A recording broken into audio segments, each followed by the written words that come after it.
Okay. Hello, or should I say, howdy y'all, and welcome to Sheffield Hopcast. The lockdown diaries continue.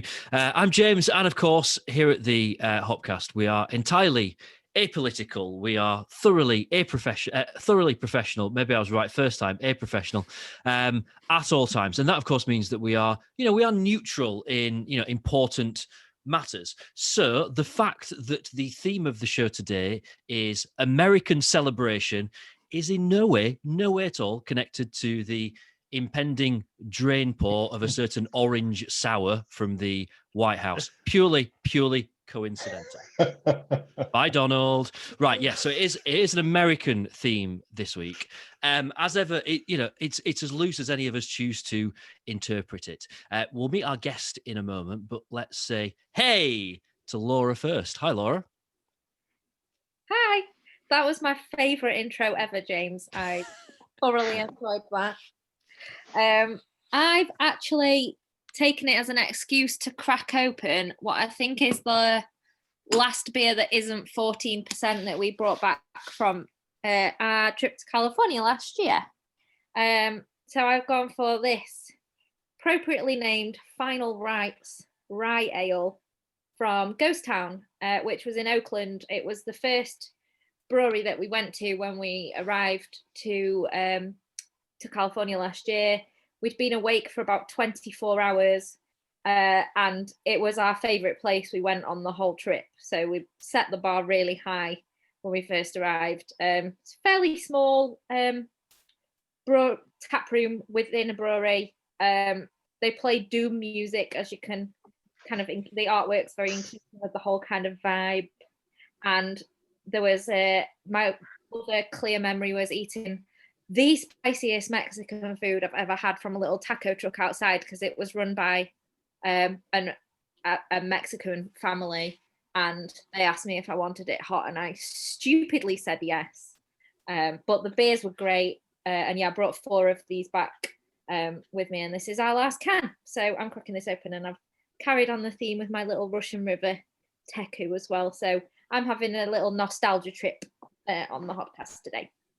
That's really impressive. It's way more than a year, isn't it, since you went? So the fact that you've still got some beers left is pretty incredible. We got back. It was like a year and a month ago when we got back. So hopefully the beer will have held up.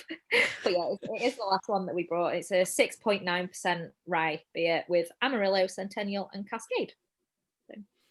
Sounds good. Look forward to hearing your review. Right then, hello, Sean. Howdy y'all. I just noticed that Darren has got his light off in his little man shed, but he does have a picture of Donald Trump on the side of his wall there, and the orange glow. Especially for today. It is coming fully from. I think that we could have fully undermined Donald Trump by just calling him Don Trump for the last 4 years. And that would have worked. Typically, I was very unorganized with my beer slab. I do have some American beers in the house, some Cascade sours that I've been photographing today and will be putting on sale in the next couple of days. But I didn't have the heart to steal one of those just in case everyone wants to buy them, of course. So I've gone with hops. I've gone with a famous beer up north, and I suppose a potentially famous beer down south, but it's from Track. It's called Sonoma. It's a real cask king around the Manchester beer scene. I've got it in a can, of course, but it is hopped rather beautifully with Citra, Centennial, and Mosaic. So my link tonight to Don Trump is the use of American hops in this delicious little pale ale, under 4%, and a bit of a king at that kind of level. Good stuff. Thank you, Sean. You probably, if you're watching the video of this, then you'll already know. But if you're listening, you'll have guessed that our guest is called Darren. We'll meet him in a couple of moments' time. I'm going to go next just because I kind of follow that on quite naturally because my beer link is kind of similar. So I was planning on perhaps picking up one of the, the new Brewdog Aldi IPA that they do, because I think that's an APA. But I went to Aldi and they've not got any left, so that didn't happen. So instead, I've kind of followed Sean's lead in terms of the fact that I've gone hops as well. So I've got Pressure Drop, and it's called, what is it called? In Dreams. And this is hopped with Mosaic and Idaho 7. I thought it'd be really good. I looked up the state of Idaho to see whether or not they voted for Joe Biden. And I thought that would be great. But no, Donald Trump won that by 60%. So that's probably edit that out, James, when you actually come to do the episode. But New England IPA, and I don't think we've had Pressure Drop on before, and I'm sure I've mentioned them a couple of times, and we've talked about them before. I don't know if we've actually ever had a Pressure Drop beer on before. I think last time you mentioned it, you tried to hint for them to send you some free beer. Yes, and they didn't. Knobheads, thanks for that.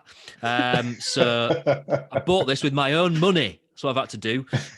Yes, so I'm looking forward to Bloody influencers, eh? To trying that. Right then, Adam, you had some problems with this week, haven't you? You've been back and forth and all over the place. What, for my beer? Yeah. Well, I wasn't sure where I'm going to get one from at quite late notice without going for something really obvious. But then I did remember, that's probably over a year ago since I last went, that the dram shop up at Crooksmore has always had like a decent selection of American beers going back for years and years when things like Flying Dog. Remember them? Flying Dog, eh? And when we used to drink a lot of that beer and stuff. So I messaged them on Twitter and they say, oh yeah, we've got like well over 50 different American beers. So I walked in and this one stood out to me as probably Florida's favorite man, Donald Trump. Florida Man from Cigar City. Now, anybody who doesn't really know what this is about, it's actually about the thing where you Google search Florida Man followed by your birthday and see what comes up as in the news articles of could have been from I don't even know if it's a real thing or whether like the internet's kind of created it. But if you search Florida Man and my birthday, the top answer is Florida man climbs atop playground equipment at Clearwater Park and tells kids where babies come from. So that was the news from that Florida man. Yes, it's double IPA. I think it's 8%, 8.5%. I can't remember last time I had something this strong that was probably like more. I'm assuming it's a more old school American style dipper. But yeah, Laura, you very kindly searched Florida Man on your birthday and you were saving it. I did, and it really made me chuckle. Let me just find it again.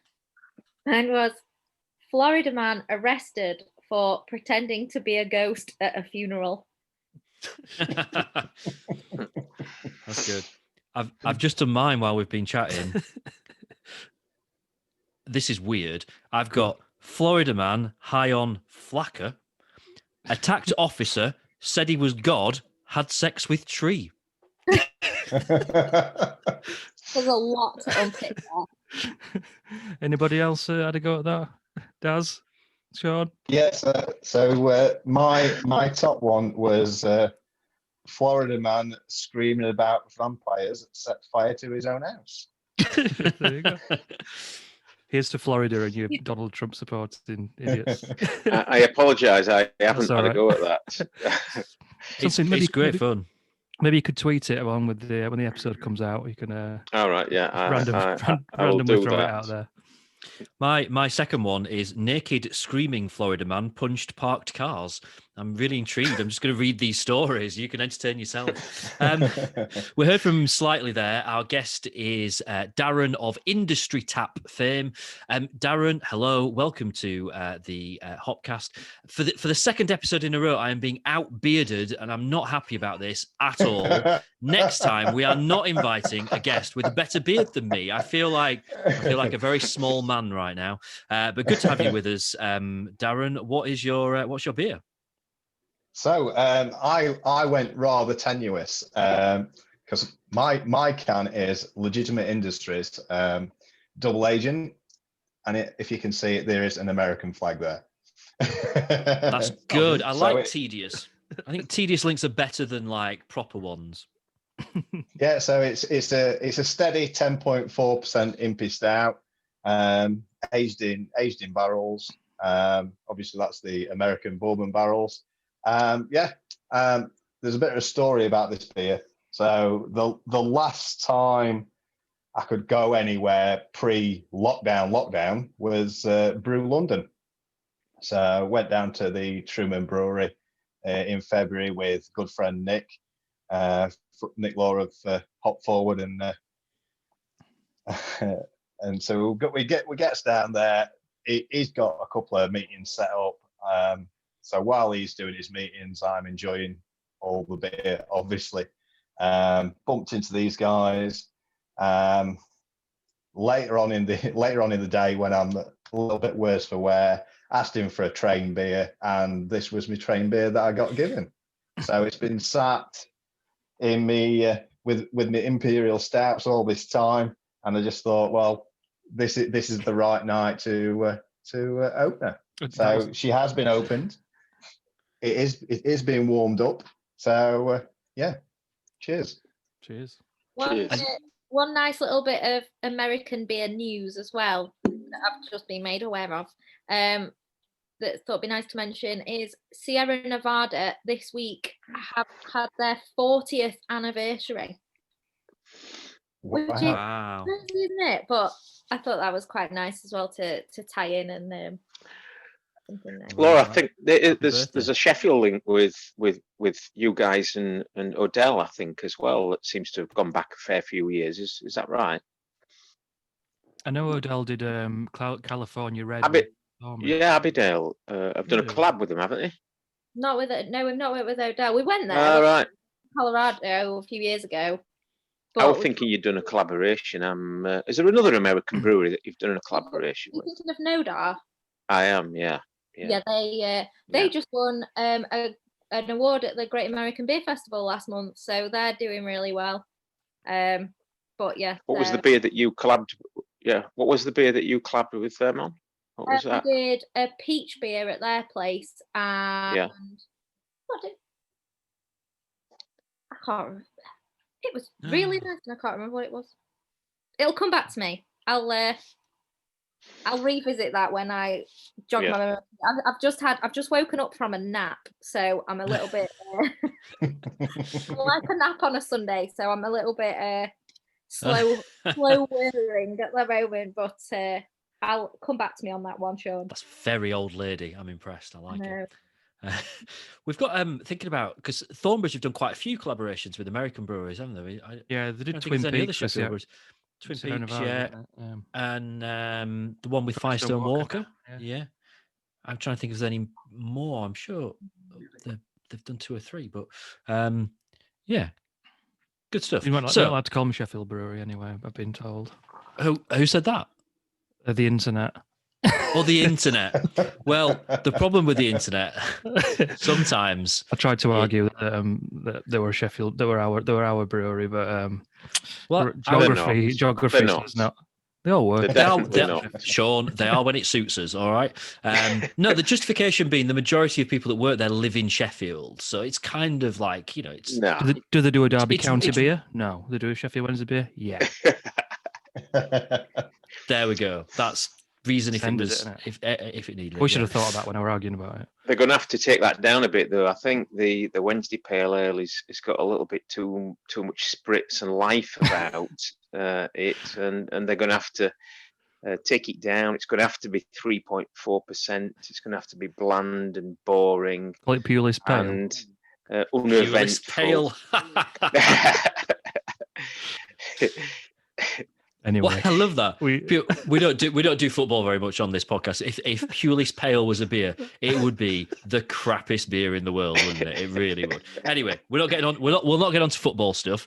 We will stick to beer. And I mean, we're a couple of weeks now into the second lockdown. How is everyone doing with everything? Laura, are you well? I had a moment this morning, had a bit of despair at the world. I saw your tweet this morning where you were like, "Is this going to be forever?" Yeah, it just feels a bit like in the first lockdown, I feel like everybody really came together and was really gung-ho and was all like, let's get through it. And now it just feels a bit like, I don't know, it just feels a bit like it's always been like this. So I think I'm just having a bit of a moment where I'm struggling to see where we kind of move on from here, and whether it would be better just to be like, this is just how things are now, let's stop. We never go out ever. But I went for a run, having a beer, I've cheered up and stopped being a gloomy so-and-so. So yeah, I'm feeling a lot better now. And things will get better. It's fair dues, though. I think we all have those moments, don't we, where it can just kind of get a bit too much, and thinking like, where is the end? Like, without there being a finishing line. And I know, obviously, lockdown ends whatever 2nd of December or whatever, but we all know that even after that, particularly for us, in South Yorkshire, it's going to be a while before it kind of gets better. So it's hard, isn't it, without that sort of knowing where that finishing line is, or even what it looks like, or anything. That I think we all have those moments, and that's natural. I think it's what we're all gonna do, and we'll all have them. What I don't think we're really seeing at the moment is we're nearly 2 weeks in, like I said, or perhaps already 2 weeks in, but I'm not hearing anything, and I'm missing this, but I'm not hearing anything at all with regard to whether things are currently successful in terms of bringing down the rate. Have I missed that? Yeah, a busy week again. Yeah, allegedly the R number has come down. It's now between 1 and 1.2, but I just don't see that with the number of cases that you get published on a daily basis, and unfortunately the amount of deaths that are still happening. I just don't see that is accurate. I don't know. I think Sheffield region has. I don't know if it's dropped as it's dropped, but it's not going up as much as it was. Sheffield region had started to drop just prior to lockdown, actually, but other Barnsley, Rotherham, Doncaster, and that had all gone up, so that tipped South Yorkshire over into was it tier 3? I've forgotten all the different tiers. We were in tier 3, and numbers. Yeah. Does that mean that's kind of the question, isn't it? What happens then? Assuming, let's say, that national lockdown does end on the 2nd of, is it the 2nd or the 4th of December? Can't remember. Let's say the 2nd. Yes, 2nd, I think. 2nd, yeah. And then we go back to the tiered system, and there's this kind of question, and I've got this in my mind, that maybe there'll be a tier 4 that gets introduced, which some areas kind of continue in lockdown as we are now, and some parts of the country don't. And obviously we're in the north, so we'll get completely shafted, and no doubt end up in tier 4, and Christmas is cancelled and all that kind of malarkey. But as we said at the beginning, we're not political, so we'll not tear the Conservatives completely to bits. I'm sure they really do know what they're doing. Sean, how about you? Obviously, shop's still open, and you're still seeing a bit of life. Yeah, we are. Yeah. Again, footfall is down in the city centre. That's very clear to see, as it should be. But there is still enough life in that footfall. Certainly for us as an individual trader down at the Moor Market, I think some of the others are doing all right. They're managing to hang in there. But because the pubs are closed, of course, we as a beer shop and Archer Road and Dram shop and all the rest of it, and are able just to make some continued success out of a terrible time. So again, 2 weeks away, we'll start to, I suppose, hear rumours about what the plans are shortly. Things always come out beforehand, don't they? But currently, something comes out, whether that. Yeah. I mean, coming back to Laura's point there, the first lockdown was followed by an absolutely glorious spring, and outdoor life was there to be devoured. We're now currently in the midst of a pretty average autumn, but we've got Brexit going to rear its head. So COVID-19 is still the big story, but at the moment, Brexit is coming in from the right hand side and going to get in the way of things. Number 10 have had a bit of a meltdown over the weekend, and that's likely to have got in the way of things. So it now seems very messy whereas the first lockdown had a lot of clarity about it. And Laura's right, we were all driving in the same direction and knew exactly what we were doing, whereas this one now seems to lack clarity. And so it feels messy, and there are other things around it that are going to close into it. Again, the US election also impacted as well. So it seems that COVID-19 is having to compete at the moment with other things, whereas earlier in the spring I felt there was a lot of clarity and we could all focus on it and enjoy the outdoor life as a compromise to the lockdown life that we were asked to live. Yeah, I totally agree with all of that, and that point about the first lockdown. There was almost like this sort of wartime spirit to it, wasn't there? And like thinking about stuff like clapping in the doorways on Thursday night. I mean, that feels like such a long way away from where we are now. And I mean, I'm still working in Leeds quite a bit, so up and down the motorway, and you honestly wouldn't know that there is any kind of lockdown. It's just as busy on the roads as it normally is, and it feels different. And I think messy is a good way of describing it. Sean, Adam, how are things with you? All right, yeah. It's kind of weird actually, because I mean, not to go into like the mental health kind of thing too much, I think, because it's a massive like kind of worms to open. But I've had a history of quite bad mental health for a few years, and I've had a really, really good year with virtually no problem whatsoever. And the last week or so is the first time I've kind of had a little bit of a just little kind of reminders of what I felt, and I'm not sure what's caused it, and I'm not sure whether it is just like a lockdown and darker nights. I've used like kind of exercise a lot and sort of going out for walks, just to kind of just keep sane, I suppose, when you're really locked down. And yeah, it's just nothing to worry about. I think I think it's all under control, but it really is the first time in maybe a year where I've had kind of sort of it's like things that have kind of remind me of past times, I suppose. So just trying to work out how to kind of keep a handle of that. And I mean, I've been for a run twice this week, Laura. Actually, I've been for a run twice in 3 days, which is I weirdly picked it up again in the last few months, and I thought I'd never run again. I've done a lot of cycling. I think I'm nearly up to 1,000 kilometers for lockdown, just cycling. I know, Laura, you've just hit your 1,000 for the year, aren't you? And you're running, Yeah. which just shits on my cycling because running's miles harder. I'm up to about 15 kilometers running. So yeah, it's I think I don't know. I suppose coming out of this lockdown, like I said, no one's really said what happens after, regardless of it, whether it happens in 2 weeks' time or whether it happens in 6 weeks' time. There's no one saying, well, when it does end, you're going to go straight back into your. Well, I've not heard anything. You're going to go straight back into whatever tiers you were in. I mean, obviously, people they're probably going to have to analyze the numbers of what's happened over that lockdown period, and hopefully everything's gone down a bit, and maybe we drop back into tier 2. I don't know. I mean, I can't really see. I mean, even if you do a tier 4, tier 5, or whatever, at the point of an impact on breweries or people like you, Darren, like I can't see it getting any worse. Like I don't know, are they really just going to stop you? Don't have to do anything. I don't know. It feels like it's peaked. They can't really do much more than what they've done. You got to be allowed to sell things. It's doing it in a safe way, I suppose. Maybe, I suppose the next step is people can't come and pick stuff up from you. You have to deliver, or I don't know. I mean, how has things been for you, Darren? Generally, I mean, I mean, everyone's trying to survive, and that's the one big thing that you pick up from all this pandemic is it's everyone wants and needs that pound to survive. So you just do what you need to do. So I'm trying to be a little bit different and not. I've got a lot of respect for like Sean up at Beer Central that is selling that. It's got a firm customer base. I don't want to encroach on that, because after COVID, there's a lot of relationships that have still got to be there.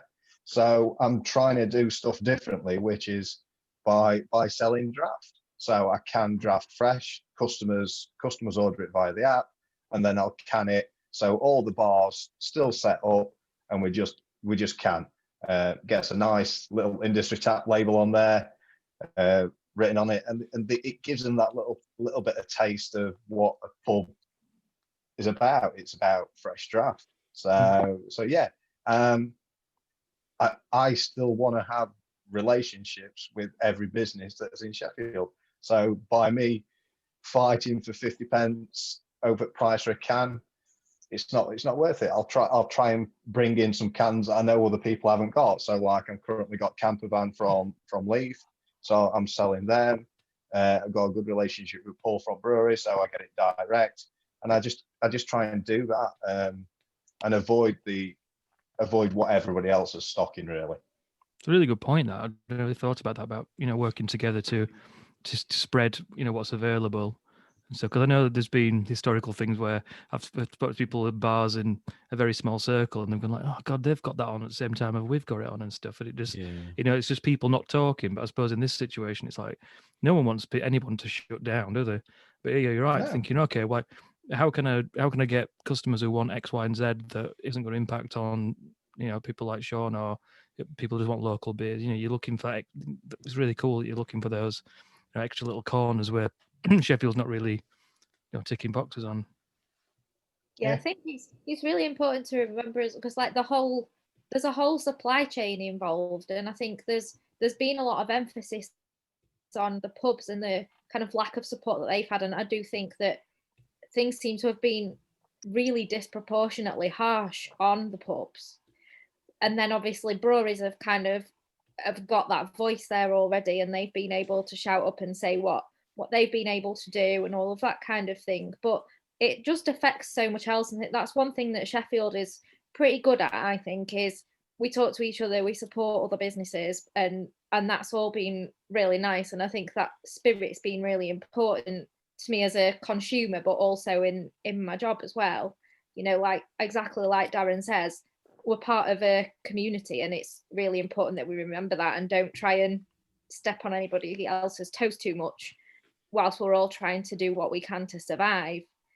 But then it's things like the farmers, the malt suppliers, the hop suppliers. Can't even imagine what kind of how difficult this must be for them when there are so many people not able to brew, and think they've kind of been a little bit forgotten about. And then at the other end, I was thinking, but people like security guards and people who would normally be spending their Friday night stood on West Street and things like that, like what are they doing? And people seem to have, the focus is quite rightly on the fact that the pubs have been treated seemingly more harshly than perhaps would have been, than we would have all wanted. But it's also how many other people that affects in both directions as well. And working together to try and support everybody within that as safely as we can, I think is really important, and is something that as a city we do seem to be not too bad at, which is really nice.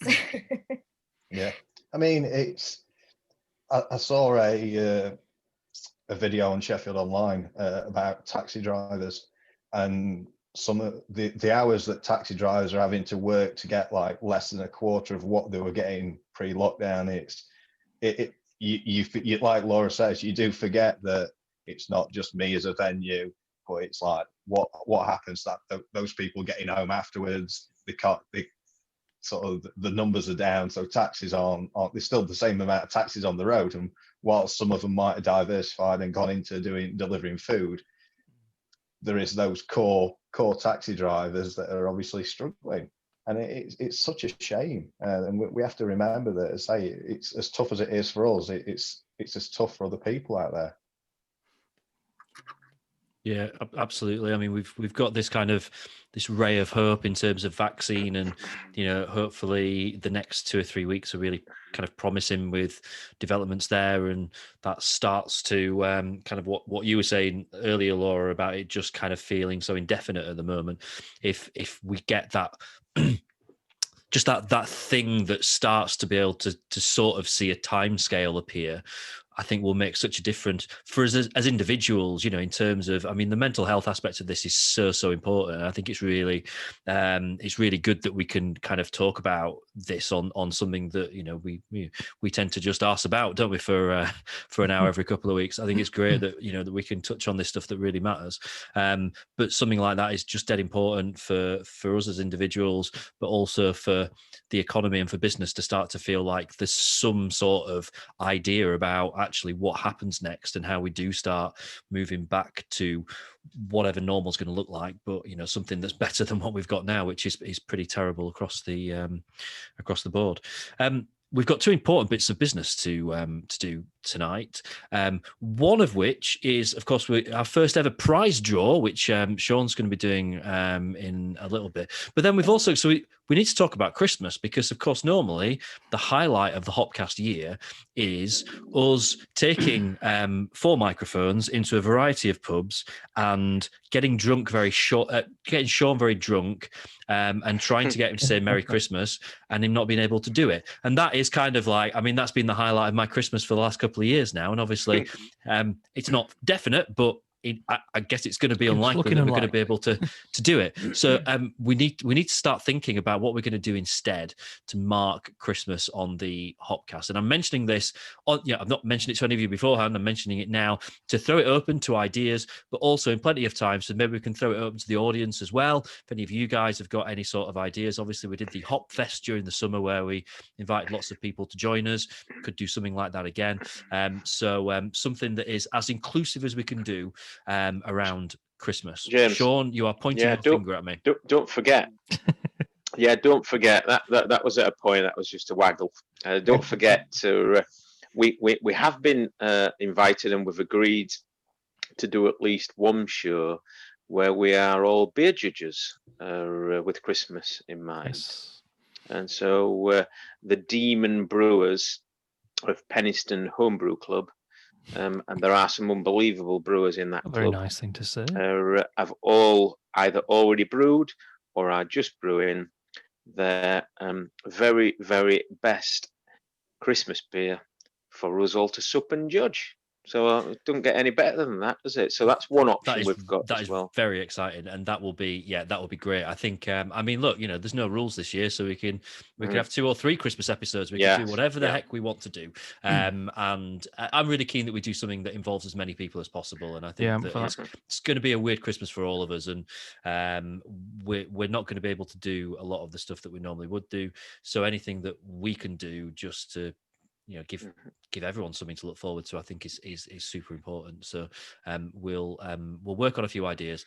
If you listening to this have anything that you want to suggest, please do. We will look and consider anything and anything that we can do. I'm really pleased we're doing that with the homebrew club in Penistone as well, because we'd been talking about doing some kind of homebrew episode this year, which obviously went by the by when our normal Hopcast calendar got thrown out of the window back in the spring.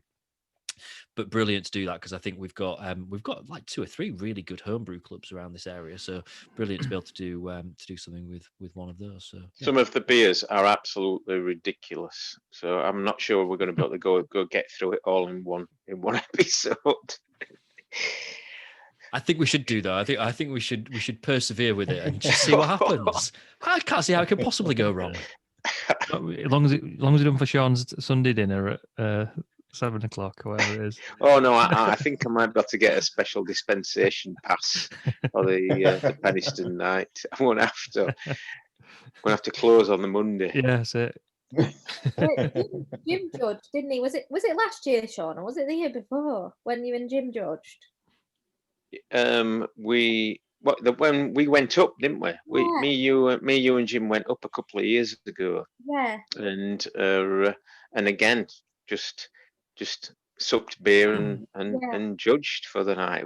It's top class. It's brilliant. Sat in a church getting razzled. I have to go somewhere cold because it was very chilly in that church, wasn't it? And then we managed to just about get finished, and then we're pegging it through the streets of Penistone back to get the last train. Did we have pie and peas that night as well, Laura? Yeah. I'm getting fond memories flooding back from that night, actually. Yeah. Yeah, it was good. So yeah, I'm really looking forward to that as well. And I've had a little bit of a sneak peek of the quality of the beers that are likely to be on offer. So yeah, very excited for that. I do have one other bit of news as well, but I'll come back to it after the your next bit of news. Oh, is that it? We've done the news, haven't we? You're wagging your finger as well, Adam. We've done the news. I mean, it's not Top Gear, but yeah, Okay, we've done the news. I can do. I've not really prepared it, so it'll be a little bit unprofessional. But about 5 years ago, the Beer O'Clock Show and a few other podcasts did kind of a collaborative roundup, kind of about the beer industry and what's going off, and it's called Beer Nation. You can get it on their feed still if you go back, and they are promoting it a little bit at the minute, just so people can get it fresh in their ears. But for 2020, they've they've come together with a series of different beer podcasters. So it'll be hosted by Emma Inch, who's the current beer writer of the year, and there'll be Nat from Beer with Nat, our friends Beers Out from Tears, a brewery called Rhythm and Brews, and Beer O'Clock Show guys, obviously, and another Midlands one, Men Behaving Badly. If I missed anybody, but there's a few people, and we're all getting together in December to kind of. Me and Laura are doing it, aren't we, Laura? Yeah, you've decided. Yeah, yeah. So we've had a bit of a chat, and there's some set topics that we're going to kind of cover. And it'll be kind of looking over the, what's happened over this year as well as previous years and different, what's happened since this last episode. And the idea being that we all the podcasters will put out that episode in our own form at the end of the year. So I think the plan was to go out on New Year's Eve. So yeah, it's still kind of. It's in kind of planning stages, but that is something to come. So yeah, we're excited about that. So that should be good. Good stuff. Cool. You may have seen. It looked like for a second that Sean was just shaking his beer around for the hell of it. just trying to get a bit of life back into my beer. Is it a Pulis Pale? You'll not get any life in that. Right. So what you actually got there then is the entrance for the entrance. For anyone in kind of true Hollyoaks fashion, for anyone that wasn't listening last time, do you want to just recap? Yeah, where were you? Where were you last time out? You've missed your chance.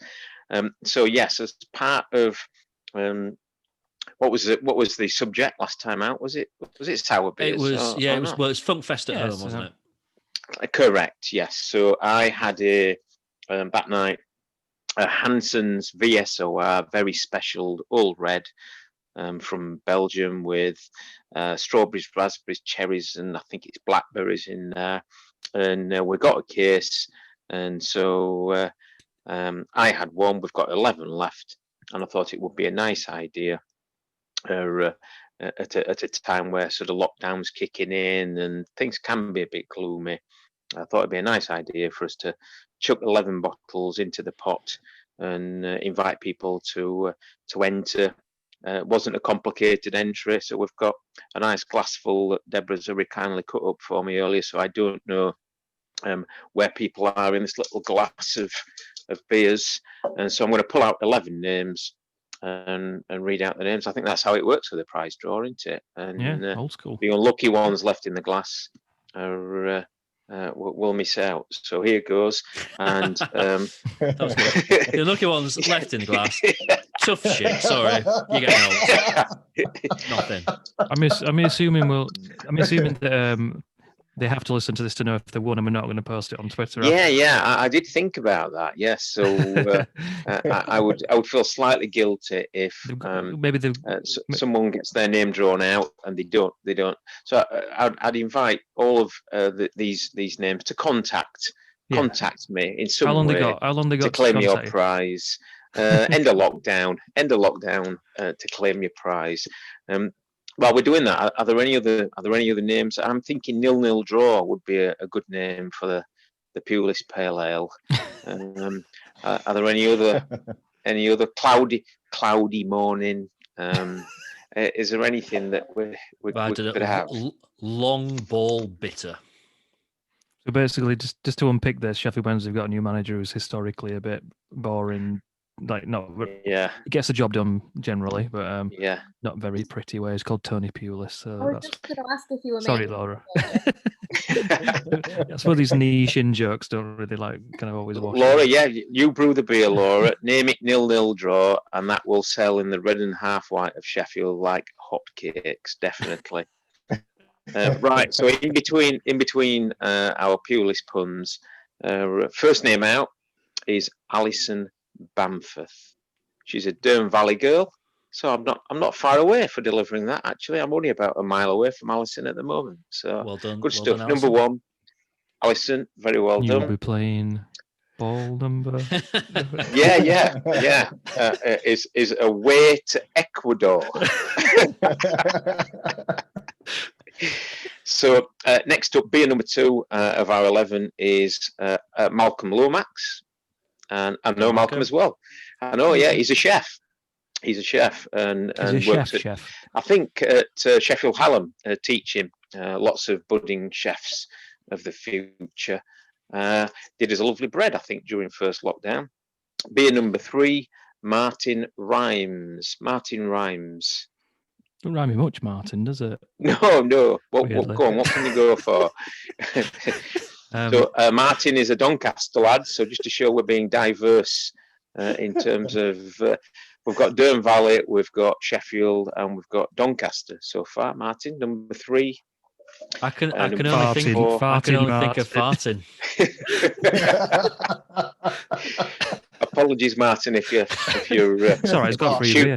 if you're tuning in. And right, fourth up is another Sheffielder, Andrew Marshall. Well done, Andrew. Number 5. Do you know Andrew or do you not know Andrew? I do know Andrew. Yes, Okay. yeah, I do. We've got odds of 6 to 4 know on that Sean everybody that ends up knowing entered. everyone. Yeah. I think there might be one I don't. Beer number 1, 2, 3, 4. Beer number 5, Chris Marshall. Two Marshalls. Have we had 2 Marshalls? No, we Andrew haven't. Marshall. No, just yes, we have Andrew Marshall as well, but they're not related, as far as I know. Chris is also a Durham Valley lad, a paramedic, in fact. 1, 2, 3, 4, 5. Number 6 is Chris Spires. Chris Spires. Chesterfield. He's a Wadsley Bridge lad and a Wednesday fan. My way there. So poor Chris, this will cheer him up immensely. So 1, 2, 3, 4, 5, 6. 1, 2, 3, 4, 5, 6. So we've got 5 more winners to come. Next up is Gary Rowe. Gary Rowe, who's a well-known drinker around Sheffield parts. And a big sour fan is Garrett, so he'll be very happy with that. That's number 7. Number 8 is our first international winner, Jakub Osmanski. Jakub is a Polish lad who's studying here in Sheffield. Really lovely person, and loves to try all sorts of different beers. So he'll be immensely happy to have claimed one of those. So cheers, Jakub. You're a winner as well. 1, 2, 3, 4, 5, 6, 7, 8. 3 more. Oh, this one's controversial. This one, and what this winner is related to one of us 5. Not me, I don't think. Not me. Go on. Definitely not me. Suspense is killing us. Cheeky Jimbo Rangeley sent in an entry. And so Laura, I'm sure, will be getting to share. Is Jim a sharer, Laura? Well, it better be, because he's polished off the other half of my Ghost Town beer tonight. So I think you should. All right, he owes you. I'm glad I pulled that out now. You can reclaim the other half from that. He's gone So to 1, 2, RP, so I can't break the news to him live. 7, 8, But 9. he'll be very. Thank you. 9 already. We've got 2 more to win. 9 already. This one is James Dickman. And that's number 10. Number 11. The final winner for tonight. Actually, again, very appropriate, because this guy has been mentioned already in the show. Today? Yeah. Not by name, but by Dum. brand. Nick. Nope. Oh. Good effort, though. Excellent effort, Laura. I don't think we mentioned anybody else, have we? Yes, Adam, you have, Adam. Oh, got a drum shop fella. Nah. Never. Come on, Adam. I've had This half is a only beer your since starter then. for 10. The questions are going to get difficult after this. I've no idea. No idea. So what was your last piece about, Adam? It was an excellent little slot. Was it Steve? Stevie boy, Stevie Bureau Clock Pentol has managed to claim bottle done. number 11. Yeah, bottle number 11. So thank you for tuning in to the big prize draw. And games will be played on the 26th and 27th. they will. Yeah. I thought, yeah. And so there are remaining entrants in the glasses.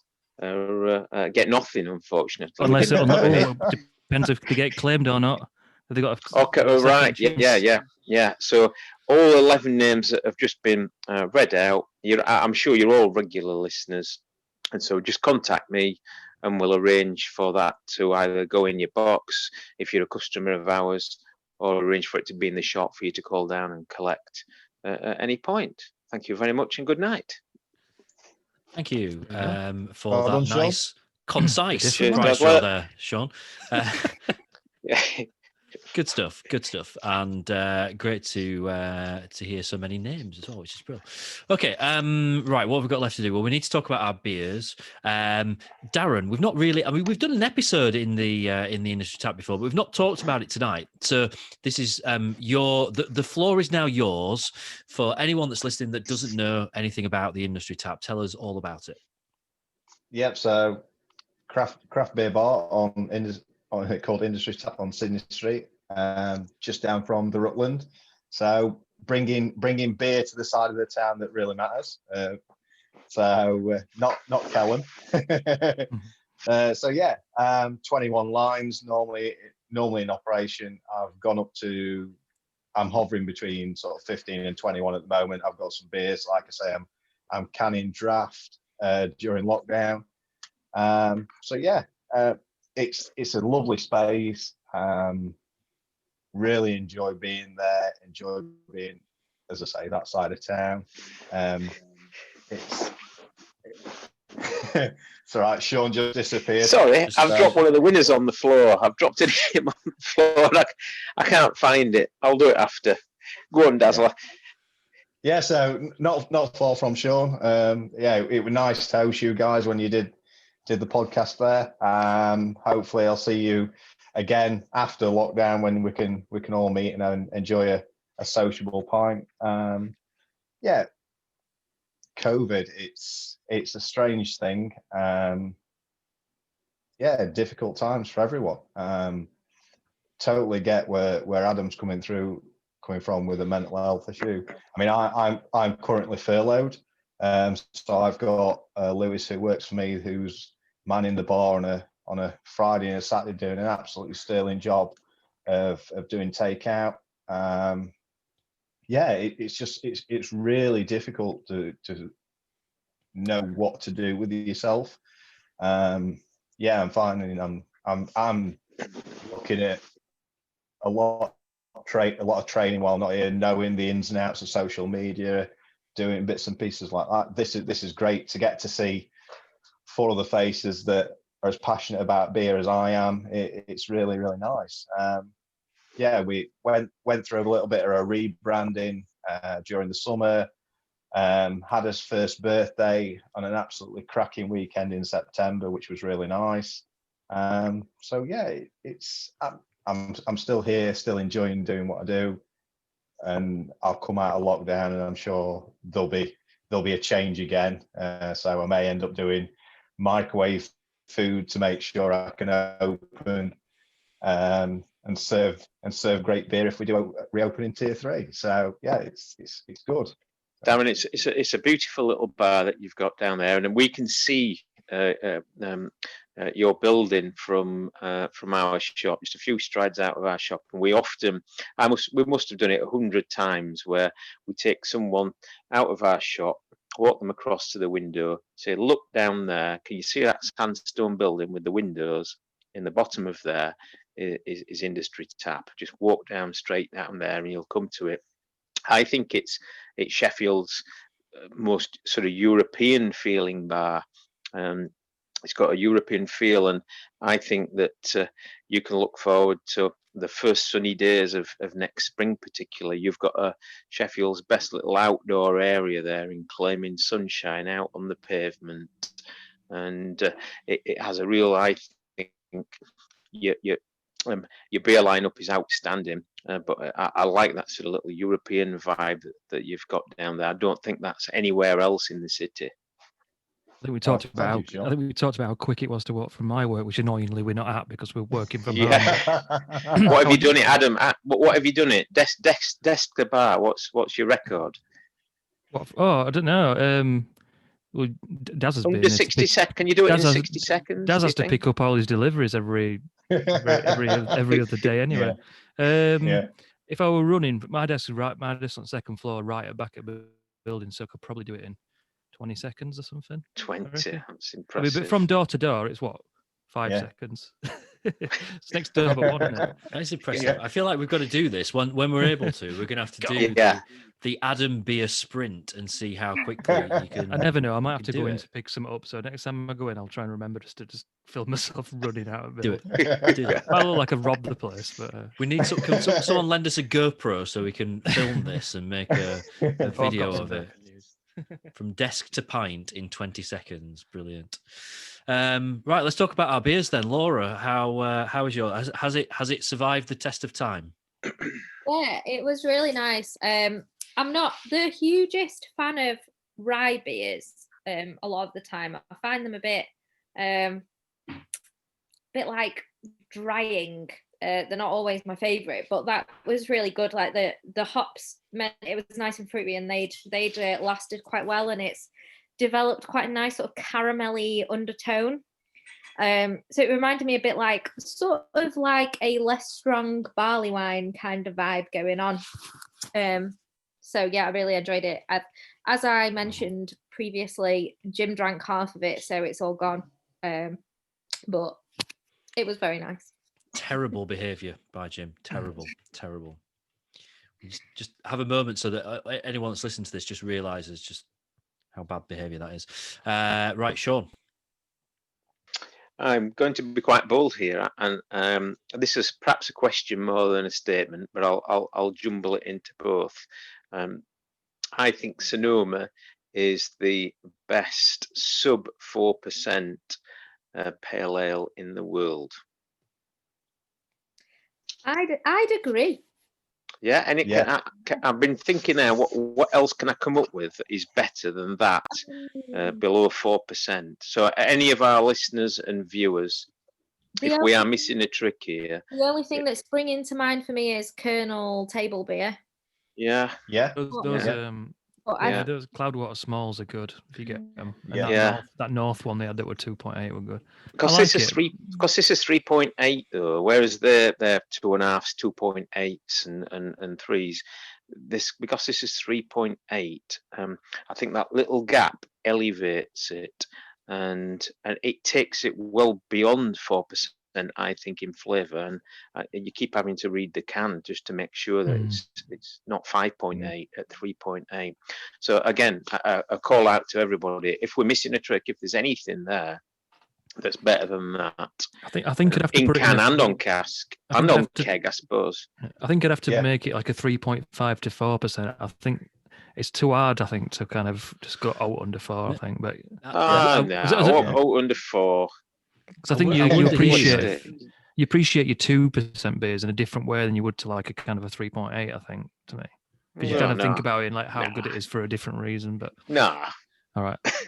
I feel like we may have happened across a theme for our next episode in a couple of weeks. We've got 2 weeks there to see what we can each source. So we're going sub 4% beers in 2 weeks. All right. That can That- that, right, that right. potentially be better than Sonoma. Yeah. And this Not- is, and it's not not a big very fan of trying often it. that we reveal the theme 2 weeks before, because it's not very often that we know the theme 2 weeks before. It's not very often we know the theme 2 days before. To be perfectly honest with you, but that does mean that if anyone that's listening has any ideas and wants to help, I don't know, your favorite Hopcaster with any suggestions or whatever, then we'll be doing it in 2 weeks, which is what, the 29th. Will be. We'll do that then. So 4% or below. Cool, good stuff. Adam. Really pleasantly surprised actually. I kind of when I went to the shop to get, I got 2 other beers. I got an Oscar Blues and a Sierra Nevada. I thought I'll have a night on kind of more old school tasting, quite like sort of, that kind of malty American sort of style. This wasn't at all. It was. I know this is in Florida now, but suppose that's kind of technically East Coast. Light haze on it.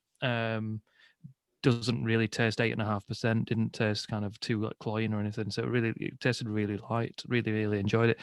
And I think I might just go and get some more of that, because I think for American, you don't really kind of see these kind of beers very much now. I just don't think you see them, or maybe I'm just not looking. I don't know how many you do, Sean, but it's not kind of something I see. But I would imagine it's kind of, it tastes a little bit like a stronger version of something like that DDH Jaipur that came out recently. So like a nice light haze, but still kind of American in sort of style. But it's really good.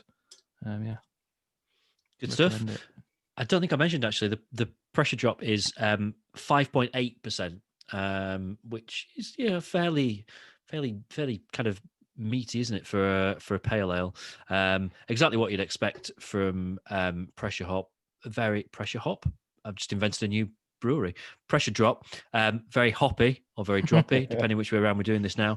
But I think just because there's only those 2 hops in there, it's not overpowering. It's got kind of a certain sort of nice, gentle softness to it that that is very welcome on a Sunday evening. So good stuff from Pressure Hop, whoever they are. Darren, you were letting yours breathe. Is it living up to standard? It's full of chocolate, full of vanilla, and there's just the right level of booziness. 10.4, but it doesn't drink like a 10.4. You could have like a couple of these cans, and I'm pleased I left it until now to enjoy it with you guys. It just reminds me, a little bit of a smile on my face thinking back to Brew London.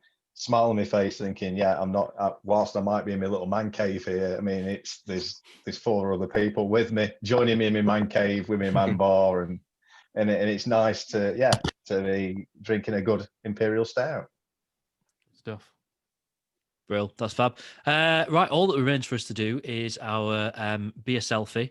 So you just need cans and glasses, depending if you've got much beer left in yours. I've only got a dribble left in, but we'll leave it there.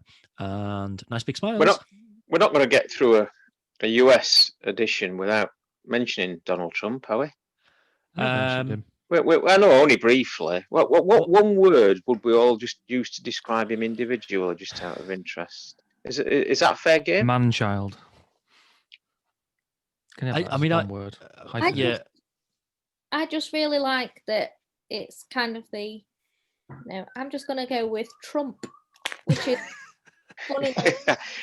Yeah, self-explanatory. I realise I've got kind of a sort of an orangey yellow head here as well. What even is that? That's intriguing. It's a right. balloon light. It's not mine. Anybody's at the minute. I'll go with. I'm being polite because I want to say more, but I'll go with loser. I suppose he should just bugger off out of there and clear off. Go on. Sorry, I'm just gonna say I've got 2 words. I mean, just you're fired. Good. I was thinking of 2 other words, Darren. Flip off. I'm gonna stick with the word I used right at the beginning. I'm just gonna go with sour. Yeah. sums up exactly where he's at right now. So yeah, good stuff. Thank you very much for your company, fine people. We'll be back in a couple of weeks with our hastily arranged sub 4% episode, or 4% and under. So we'll see you back here in a couple of weeks. Take care, look after yourselves, and we'll see you back here soon. Good Bye-bye. night. Bye. Cheers. Take care.